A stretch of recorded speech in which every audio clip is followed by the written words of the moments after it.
जय हिंद सभी को। कैसे आप सभी? उम्मीद करते हैं कि बहुत ही बेहतर होंगे। आप देख रहे हैं एमके एग्जाम साथी, मैं हूं आपका दोस्त एमके सर। आज हम लोग फिजिक्स के नेक्स्ट जो है टॉपिक को कर रहे होंगे, नेक्स्ट लेक्चर को शूट कर रहे होंगे। तो आप सब बेहतरीन से इस पूरी लेक्चर को देखिएगा। और हर दिन के भांति एक बात और कहेंगे कि आप सब कॉमेंट में अपनी राय जरूर लिखिएगा। चलिए आज हम लोग समझेंगे दर्पण में कहाँ रखेंगे वस्तु को तो कहाँ प्रतिबिंब बनेगा। दर्पण हमारे पास एक है अवतल दर्पण और एक हमारा है उत्तल दर्पण। ठीक है, आप सबको जानकारी के लिए बता दूं कि अवतल दर्पण में छह हम लोग प्रतिबिंब की स्थिति को देखेंगे, जबकि उत्तल दर्पण में हम लोग दो स्थिति को देखेंगे। समतल का तो हम लोग देख ही चुके हैं और प्रिया और साहित्य की कहानी के थ्रू हम लोग बहुत बेहतरीन समझ ही गए हैं। ठीक है, तो आज हम लोग इनके बारे में समझेंगे। तो बहुत आसान है, बहुत बच्चा को तो रटना पर है, लेकिन आज हम रटने के लिए आपको नहीं दे सकते, क्योंकि इतनी शानदार बेहतरीन क्लास आप सब के लिए ले रहे हैं कि भाई रटना तो कतई नहीं पड़ेगा। समझिए, ये आपका जो दर्पण है, आप कहेंगे चित्रकार महोदय आप जो दर्पण बना रहे हो, दिस इज कनकैव मिरर। ओके, ये भाई इंग्लिश में बोल दिए क्या? हमको भी मालूम नहीं। अरे इसी का इंग्लिश बोले हैं। ये क्या है? अवतल दर्पण है। अगर इधर से पेंट कर दिए तो क्या है? अवतल दर्पण। तो एक स्थिति होगी जहां पर वस्तु नहीं दिखेगी, उसको बोलेंगे अनंत। कहां? अनंत। अनंत अनंत से आकर जो वस्तु बनता है वो बनता है फोकस पे। कहां पे बनता है? फोकस पे। अब देखिए इस पूरे दर्पण में ये क्या है? पी पोल है, ध्रुव है, यानी कि पोल बोलते हैं इसको। एफ बोलते हैं। एफ से इधर ये जो है वक्ता केंद्र को किससे दर्शाते हैं? सी से। दो तीन बात आपको नोट कर लीजिए, लिख लीजिए, क्योंकि हम हमेशा या तो पी बोलेंगे या तो सी बोलेंगे। जैसे हम सी बोले तो समझ जाना है चित्र ये किसकी बात करने जा रहे हैं? वक्ता केंद्र की बात करने जा रहे हैं। जैसे एफ बोलेंगे तो आपको समझ जाना है कि फोकस की बात करने जा रहे हैं। और जैसे पी बोलेंगे तो आपको बात समझ में आ जाना है कि ध्रुव की बात करने वाले हैं। वस्तु हमारा है अनंत पे। कहां पर है? अनंत पे। बहुत बड़ी वस्तु है, उसका रत्ती भर का जो फिगर बन रहा है तो वो कहां बन रहा है? फोकस पे। तो याद रखिएगा वस्तु कहां हो? अनंत पे। तो बनेगा कहां पर? एफ पर। एफ पर लिख दे रहे हैं तो आप समझ जा रहे हैं ना कि किस पे बात कर रहे हैं? फोकस पे। अनंत पे रहेगा तो कैसा कहां बनेगा? फोकस पे। अब बात है कि ये कैसा कैसा बनेगा, तो हम एकदम मस्त तरीके से बताने जा रहे हैं। जब वस्तु कहां हो? जब वस्तु कहां हो भैया? अनंत पर हो। वस्तु जब अनंत पे हो तो कहां बनता है? बोलिएगा एफ पर बनता है। एफ पर बनेगा। कहां बनेगा? एफ पर बनेगा। कैसा बनेगा? तो बहुत बड़ा था तो उसका क्या रत्ती भर, यानी कि बहुत छोटा बना। कैसा बना? बहुत छोटा बनेगा। बहुत छोटा बनेगा। ये उल्टा बनेगा तो बताइए वास्तविक है कि आभासी है? तो एकदम प्रतिबिंब क्या है? वास्तविक है। वास्तविक प्रतिबिंब कैसा होता है? ये तो रट ही लेना है कि उल्टा होता है। वास्तविक जहां लिखा रहेगा प्रतिबिंब सीधा नहीं हो सकता। अगर सीधा है तो वो कैसा है? काल्पनिक बन रहा है। तो कैसा बनेगा? अनंत पे रहे तो अब वस्तु को बढ़ाए। अब वस्तु बताइए अनंत से इधर कहां आ चुका है? अनंत और सी के बीच में। तो दूसरा नंबर क्या होगा? किसके बीच में? अनंत और किसके बीच? सी के बीच। सी माने वक्ता केंद्र। तब कैसा बनेगा? तो देखिए जैसे वस्तु को इधर बढ़ाते जाएंगे प्रतिबिंब को इधर लेके आएंगे। तो प्रतिबिंब पहले कहां पर था? बताइए फोकस पे। फोकस से इधर कौन कहलाएगा? तो आप बोलेंगे सी और एफ के बीच। प्रतिबिंब कहां बनेगा भैया? सी और एफ के बीच। ये कैसा बना था? बहुत छोटा। ये बनेगा छोटा। कैसा बनेगा? छोटा। इसमें भी बनेगा वास्तविक। क्या बनेगा? वास्तविक बनेगा। वास्तविक है तो क्या बना? उल्टा। क्लियर? अब वस्तु हमारा कहां तक आ गया है? अनंत और सी के बीच। अब वस्तु किस पे ला रहे हैं? इस बार वस्तु कहां ले आ रहे हैं? सी पर। तो लिखेंगे 3 नंबर में जब वस्तु कहां हो? जब वस्तु कहां हो? वस्तु सी पर हो। सी पर हो तब जो बनता है। तो आइए अभी जो प्रतिबिंब था कहां था? पहले यहां था। थोड़ा सा घसकेगा तो कहां बनेगा? तो इसके बारे में क्या लिखिएगा? सी पर बनेगा। बिल्कुल समझ में आ रहा है। अच्छा, जितना बड़का प्रति वस्तु रहेगा उतना ही बड़का क्या बनेगा, तो इसका मतलब कैसा बना, बराबर बनेगा। अच्छा, वास्तविक है कि नहीं है, देखिए तो उल्टा है, वास्तविक है, उल्टा के बनाए है तो उल्टा बनेगा। अब बताइए आप लोग नेक्स्ट 4 नंबर में कहां पर वस्तु को रखें, तो कहिएगा सी से आगे घसकेगा तो क्या होगा, सी और एफ के बीच में, सी और वस्तु कहां आ गया, सी और एफ के बीच में। ये कौन था, वस्तु के बीच वस्तु, तो प्रतिबिंब कहां बनेगा, प्रतिबिंब को भी घसकाइए, किधर बना रहा है प्रतिबिंब, प्रतिबिंब किधर बन रहा है, ऐसे मत मारिए, किधर बन रहा है बोलिए, तो आप कहेंगे अनंत और सी के बीच, अनंत और सी के बीच। कैसा बन रहा है चित्र देख के बताइए, बड़ा बन रहा है, छोटा बन रहा है, कैसा बन रहा है, बड़ा बन रहा है, क्या बन रहा है, बड़ा, क्या बन रहा है, बड़ा।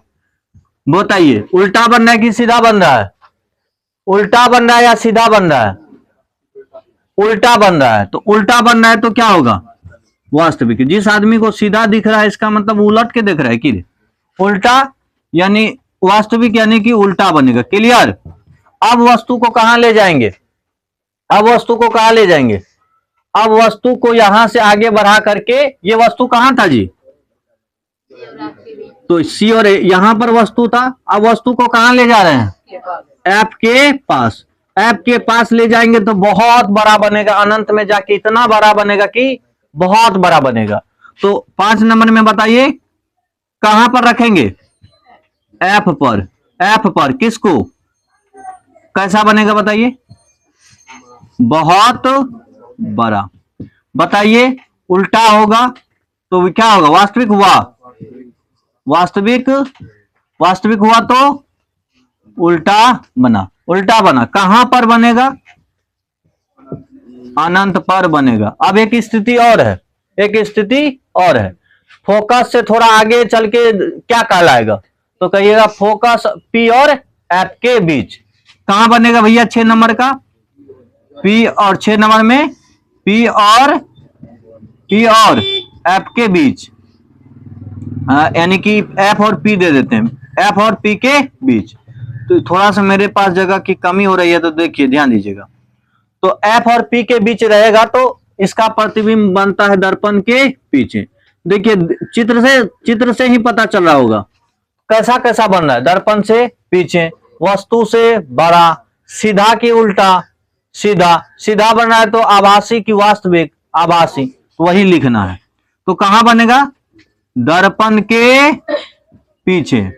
नाई सबको देखते हैं बाबू, नाई सबको, हजमा नरम नरम से कटिहे बबुआ के बाल रे, है बबुआ के, मतलब सुकुमार ऐसा कुछ कहता है, चट्टा सब मौसी पे कोई नहीं जाएगा, क्लास चल रही है ना, मौसी के पीछे मत पड़ो, ठीक है, नहीं तो दिक्कत हो जाएगा। भतीजवा का तो चाचा का बुरा हाल कर देती है उनकी मौसी सब, बाप रे, हम पकड़ाए हैं एक बार, दर्पण के पीछे, याद रखिएगा, ए हेलो, दर्पण के पीछे।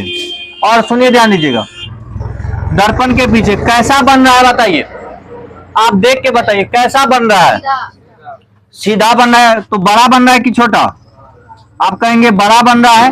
उसके बाद आभासी की वास्तविक, आभासी, और आभासी रहेगा तो हम आंख बंद के कहेंगे कैसा बन रहा है, सीधा दिख रहा है। चलिए नोट करिए, लोग कहता है कि बड़ा हार्ड है, बताइए, अब एक बार रिपीट करवा देते हैं, बोलिएगा, अनंत पे रहेगा तो फोकस पे बनेगा, अनंत और सी के बीच रहे तो किधर बनेगा, सी और एफ के बीच में, है वाला। फिर सी पे आए तो ये तो सोचना ही नहीं, सी पे सीधे सी ए पे बनेगा, फिर सी से आगे बढ़ा सी और एफ के बीच में, सी और एफ के बीच में, तो इधर जाके बना किसको, अनंत और सी के बीच में। अगर एफ पे आ जाए, अनंत पे था तो कहां पे बना था, एफ पे, तो एफ पे रहेगा तो कहां बनेगा, अनंत पे, कहां बनेगा, अनंत पे। अब कहां आ गया वस्तु, वस्तु कहां आ गया, एफ और पी के बीच में, तो कहां बन रहा है, दर्पण के पीछे। तो हम लोग जो नाई के पास बाल बनाने जाते हैं तो दर्पण के पीछे ही तो फिगर बनता है, हैं, तब नाई बेचारे जो है हमारे बहुत बढ़िया से बाल काटते हैं, मुंह थुथुनो जो तेरा रहता है, पता है वहां पे बैठने के बाद ना मुंह आपका सुंदर लगने लगता है देखने में, क्या कि आईना आपके मुंह से को थोड़ा सा बड़ा करता है, थोड़ा सा क्या करता है, बड़ा करता है। तो ये नाई लोग कौन सा दर्पण, कौन सी स्थिति का उपयोग करता है, फोकस और ध्रुव के बीच आपको रखता है, कहता है चल बैठ। तो चलिए चलिए ध्यान दीजिएगा, अब हम लोग किसको समझेंगे, उत्तल को। किसको समझेंगे, उत्तल में। अगर उत्तल को हम देखते हैं तो इसमें कितनी स्थिति बनती है, दो स्थिति। जब वस्तु अनंत और किसके बीच रहे, अनंत और पी के बीच रहे, तो कहां बनेगा, दर्पण के पीछे। छोटा बनेगा, सीधा बनेगा, सीधा बन गया तो आभासी बनेगा। वही अगर हम अनंत पे देखें तो याद रखिएगा, अनंत कोई भी दर्पण हो अनंत पे रहेगा तो किधर बनेगा, फोकस पे बनेगा। इसमें लेकिन बहुत छोटा बनेगा, उसमें भी छोटा बनता था, इसमें आभासी बनेगा और सीधा।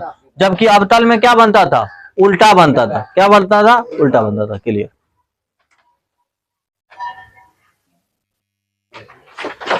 चलिए अब समझते हैं दर्पण सूत्र को लेकर के। ठीक है, दर्पण सूत्र को समझने के लिए आपको दो तीन बात समझनी पड़ेगी। क्या समझनी पड़ेगी कि ये अगर दर्पण है हमारा तो एक नॉर्मल से आपको बता रहे हैं कि अगर ये मान लीजिए कहां पर है, सी पर है, तो हम जानते हैं अगर सी पे रहता है तो कहां पर बनता है प्रतिबिंब, सी पर ही बनता है। तो ध्रुव से लेकर के प्रतिबिंब तक की दूरी, यहां पर ये ध्रुव है, सभी दूरियां कहां से मापी जाती है, ध्रुव से। वस्तु तक की दूरी को बोलते हैं वस्तु दूरी। क्या बोलते हैं, वस्तु दूरी। और वस्तु दूरी को किससे दर्शाते हैं, यू से। प्रतिबिंब तक की दूरी को कहते हैं प्रतिबिंब दूरी, इसको दर्शाते हैं बी से। इसको क्या बोलते हैं, प्रतिबिंब दूरी, प्रतिबिंब दूरी। तो वस्तु कहां से, ध्रुव से नापेंगे, जहां पर प्रतिबिंब बना वहां तक की दूरी को क्या बोलेंगे, प्रतिबिंब दूरी। तो इसी से दर्पण सूत्र है एक, दर्पण सूत्र। बहुत एग्जाम में पूछा जाता है, बहुत ऑब्जेक्टिव में तो खास करके एक ना एक रहबे करता है, और वो होता है 1/v प्लस 1/u बराबर 1/f। ये क्या है, दर्पण सूत्र। चलिए इस पूरी क्लास का एंड हो गया। तो अपनी राय कमेंट में दीजिएगा, और नेक्स्ट जो है चैप्टर के लिए आप लोग वेट कर सकते हैं। तो बाय।